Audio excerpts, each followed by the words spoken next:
My husband and his cousin recently challenged me to make the viral Guinness sourdough bread recipe from simplicity and a starter, and I said bet. Anytime I can use my mill and my Pico Plus oven, I'm down for. You start by combining 400 grams of room temperature Guinness beer and 150 grams of active sourdough starter in a bowl.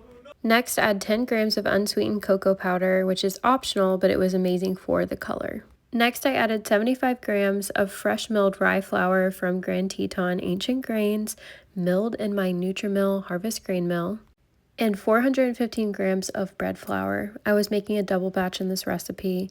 Next, I added 10 grams of salt, and I stirred that really well. Combine until all of the flour bits have completely dissolved and you get a nice shaggy dough.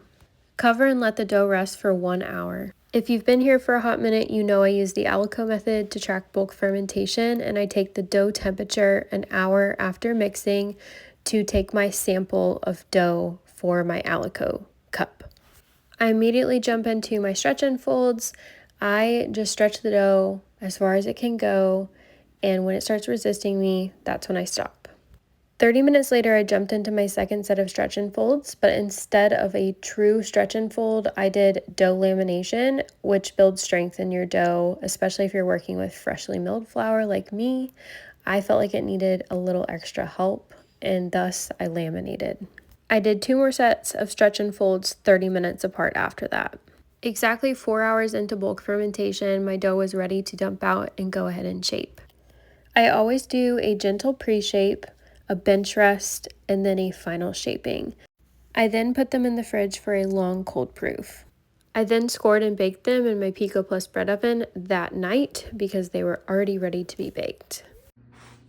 Let's try this out. Thanks to Guinness for this great idea.